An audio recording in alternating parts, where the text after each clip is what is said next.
Especial saludo para aquellas personas que están viendo en este momento la presentación, misma que lleva por nombre el derecho humano a la verdad a partir de los postulados del justnaturalismo. Quien presenta, Genesis Palacios Valencia, adscrita al Observatorio de Derechos Humanos de la Universidad de Valladolid y al Departamento de Derecho Penal, Teoría e Historia del Derecho, en calidad de investigadora postdoctoral María Zambrano. Esta presentación, vale decir, es producto de un proyecto de investigación en curso, cuya línea principal de investigación es sobre la justicia transicional. Dicho esto, el objetivo principal de esta presentación es contextualizar el derecho humano a la verdad a partir de los postulados del justnaturalismo.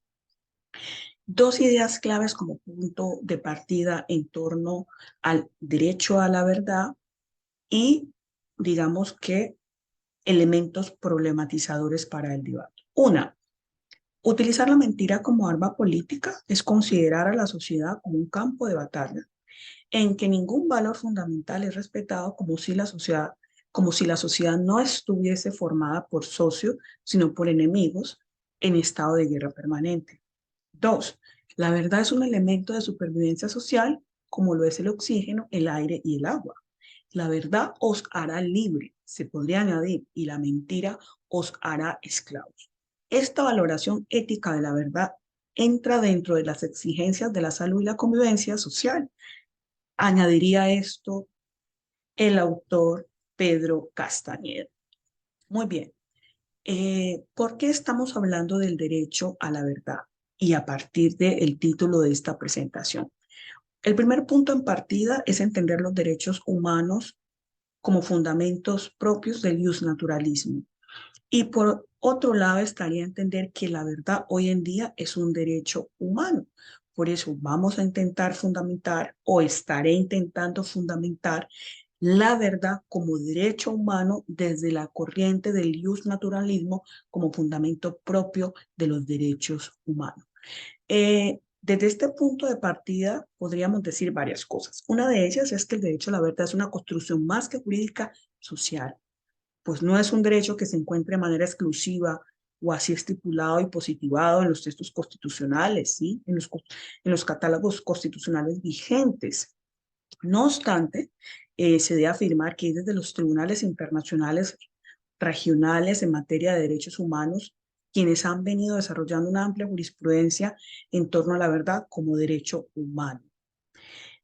Por otro lado, si se asumen los derechos humanos como derechos naturales que no son un catálogo taxativo único e inmutable, el derecho a la verdad puede ser interpretado también como un derecho natural que emerge de una conciencia colectiva para demandar bienes primarios traspasados conflictivos, donde las víctimas y la sociedad en su conjunto exige saber y conocer las circunstancias y las razones por las cuales se cometieron crímenes, en tanto graves violaciones a los derechos humanos o serias infracciones al derecho internacional humanitario. En suma o en resumen, será la misma humanidad en su conjunto la que puede demandar conocer, por ejemplo, el paradero de las víctimas en dichos contextos conflictivos. Puntualmente, el marco problematizador y el punto de partida, tendríamos que decir, es el derecho a la verdad como un elemento clave en los procesos de justicia transicional. Y los procesos de justicia transicional implican transitar de un contexto armado, ¿sí?, hacia un futuro quizás con una paz estable y duradera. Y para poder transitar aparecen unos elementos claves en ese tránsito, ¿sí? Y aparece el derecho a la verdad como una necesidad demandada por quienes son las víctimas en estos procesos de justicia transicional, ¿sí? Entonces, por eso aparece aquí el derecho a la verdad como una categoría analítica fuerte, que será fundamentado a partir del justnaturalismo, porque es, digamos, la justificación filosófica de los derechos humanos desde el derecho natural. Ahora bien, algunos esbozos en relación a lo anterior es entender que el origen de los derechos humanos no reside en la ley positiva, sino que parte de una naturaleza propia del ser humano, ¿sí? Una naturaleza que es superior y precedente a cualquier ley positiva. Ya lo dirían en antaño los sofistas, ¿sí?, quienes se inclinaran por la tesis de que puede llamarse humanista, por así decirlo, invocando que todos los hombres tienen algo en común y pertenecen a la misma especie, por lo que con independencia de las leyes particulares, ¿sí? Se hacían de por sí, per se, acreedores en parte a un tratamiento uniforme con unos mismos derechos, ¿sí? El derecho natural hace eco a aquel que la naturaleza da a los seres humanos por el simple hecho de serlo, ¿sí? Ahora bien, la naturaleza misma de las violaciones de los derechos humanos es lo que permite que la sociedad, desde una faceta colectiva, por ejemplo, exija por el daño ocasionado en contextos bélicos, y es ahí donde el derecho a la verdad o la verdad aparece como una demanda para conocer los hechos ocurridos, las violaciones generadas, eh, quiénes fueron quienes cometieron esos crímenes, y en tanto se empiezan a demandar estas exigencias con estos elementos, aparece una construcción social más que jurídica de la verdad como derecho. Así, en caso de guerras o conflictos armados, por ejemplo, sin verdad no podría existir el correctivo hacia los responsables y el resarcimiento a las víctimas por la comisión de dichos crímenes, en el entendido que no se sabría a quién sancionar ni a quién resarcir, es decir, a quién reparar. Por tanto, la verdad se asume como un derecho humano inalienable que se vincula a la obligación y el deber del Estado de proteger y garantizar los derechos humanos de las familias víctimas o de la sociedad en su conjunto. Sin verdad, incluso, los procesos de justicia transicional no serían posibles, pues las exigencias de las víctimas siempre apuntan a conocer a los perpetradores y las razones de la ocurrencia de los hechos para demandar alternativas posibles de no repetición. Ahora bien, ¿cómo podríamos fundamentar los derechos humanos a partir del naturalismo y en esa misma medida entender el derecho a la verdad como un derecho humano? Entonces, la fundamentación de los derechos humanos escapa al reconocimiento e inserción que en los textos constitucionales hiciese después de la época de la Ilustración, por ejemplo, a cierto catálogo de derechos que adquirió el carácter de fundamental, ¿sí? Quedarnos solamente en este catálogo sería considerar la existencia de los derechos humanos como la negación al proceso evolutivo de los mismos, que por el dinamismo social no pueden ser estáticos. Amén, que pueden cambiar acorde avance la misma sociedad y las nuevas exigencias actuales. Incluso pueden surgir nuevos derechos al fragor de las luchas sociales. Es decir, para que se me entienda, si el derecho está en constante cambio, en tanto dinámico, con el devenir de las luchas pueden surgir nuevas demandas, quizás que en antaño no eran objeto de discusión. Por ejemplo, anterior a la Segunda Guerra Mundial, no era una discusión clave pensar en la verdad como un derecho humano.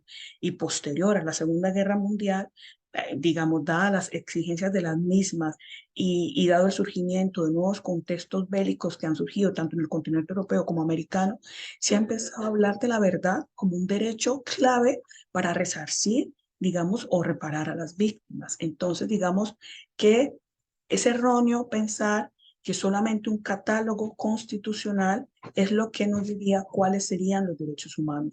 Los derechos humanos son producto de luchas, y en tanto producto de luchas pueden ser cambiantes o pueden surgir nuevos derechos que en antaño no existían. Un ejemplo de esta discusión clave es el agua. Antes no se pensaba en el derecho humano al agua, y hoy sí ya se discute en la comunidad internacional, en diferentes conferencias internacionales, la importancia del agua como derecho, ¿sí?, para toda la humanidad. Eh, Esto implica entonces entender que los derechos humanos no son los que están implícitos en un catálogo, en un texto constitucional única y exclusivamente.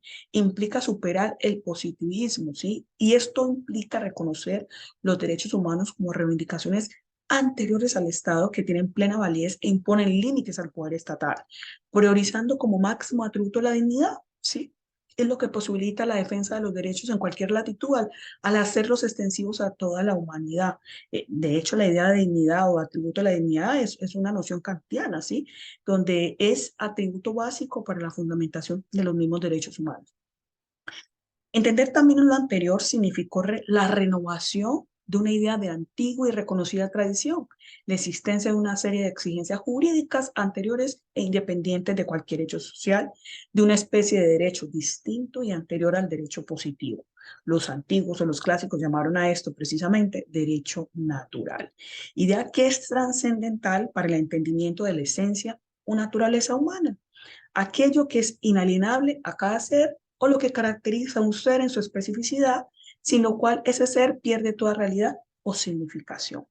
Ahora, ¿qué son los derechos humanos? Pues yo creo que a medida que va avanzando la discusión y el discurso, pues vamos entendiendo muchos elementos anteriores al Estado, imponen límites y exigencias, ¿sí? Pues al mismo Estado, quien es el llamado a garantizarlo y a hacerlos cumplir.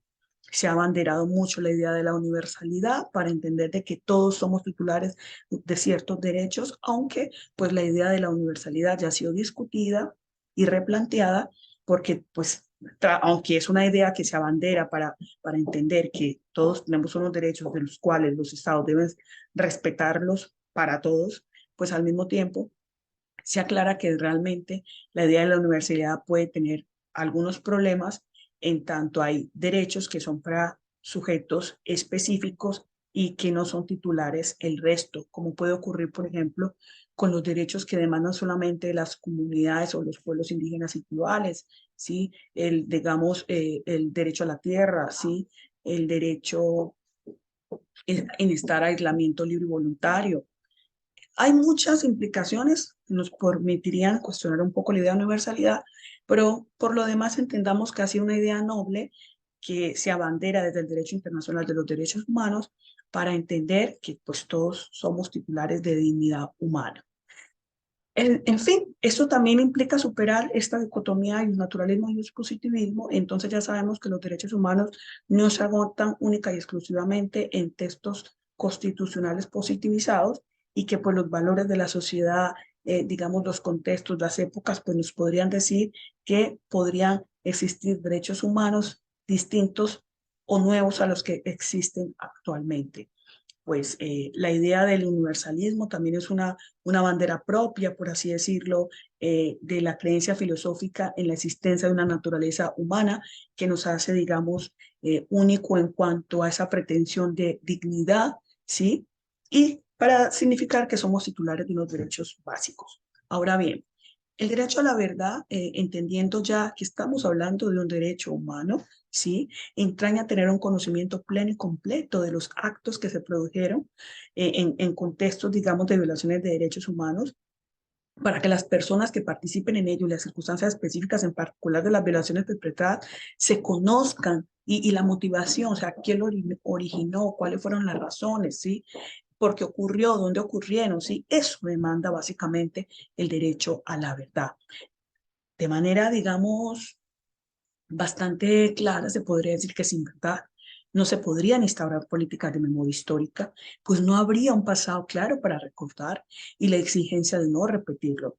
Lo anterior no es otra cosa que un conjunto de normas rectoras inspiradas en la propia naturaleza y razón humana, como un principio de educación universal asentado en lo que es el propio naturalismo, lo cual adquiere sentido en tanto los derechos humanos son derechos naturales, están más allá, como ya se había dicho, de los textos, catálogos o códigos convertirse en derecho positivo.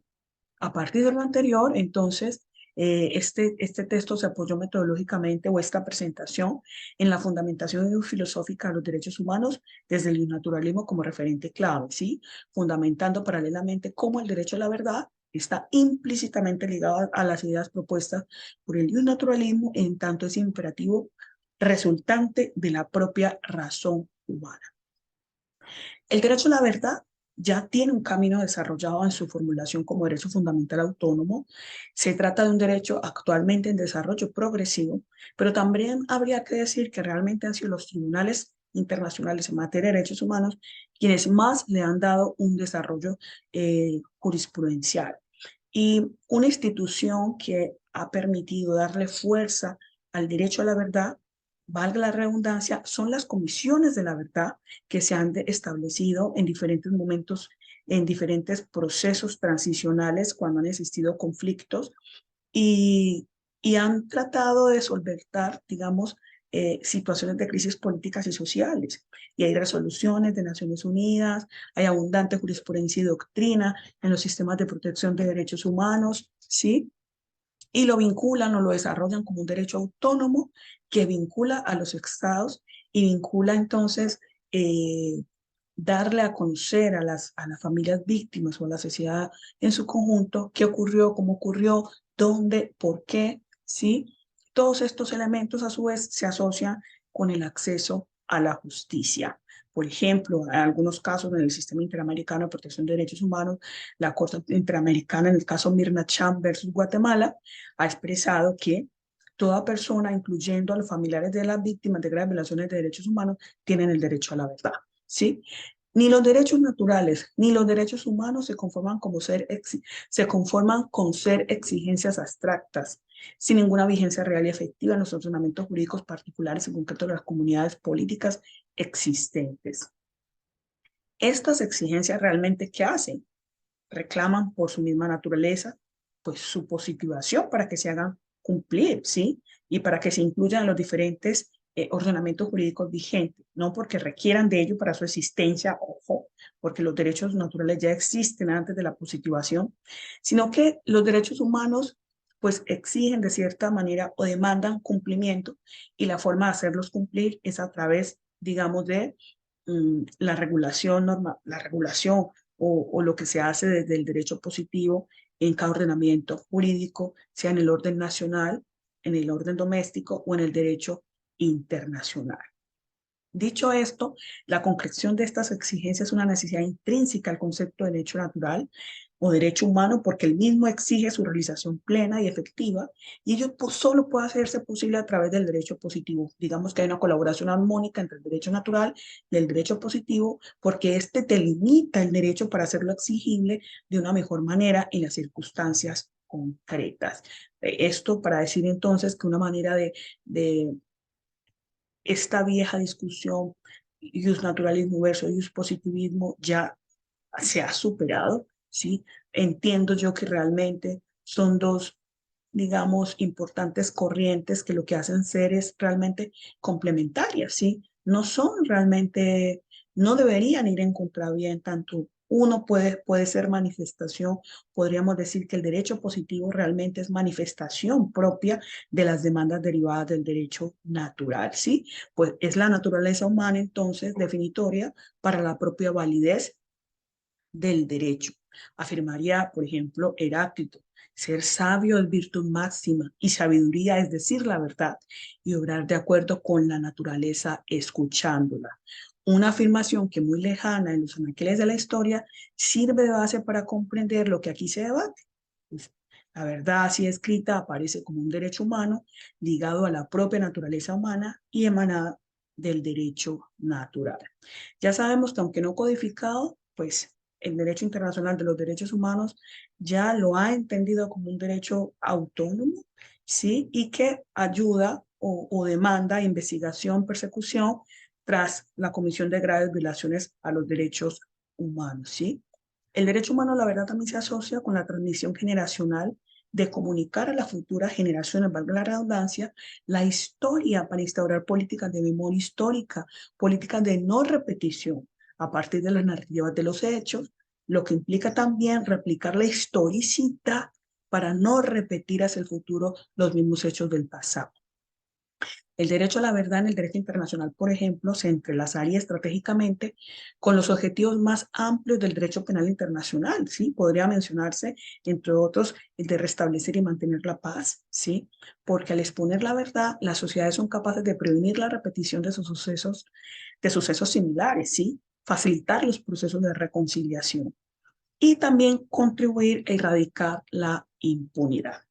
Dicho esto, estos serían los, digamos, las principales reflexiones a través de las cuales he desarrollado la presentación. No obstante, quedo abiertas a cualquier pregunta, duda o inquietud para poder responderla. Muchas gracias.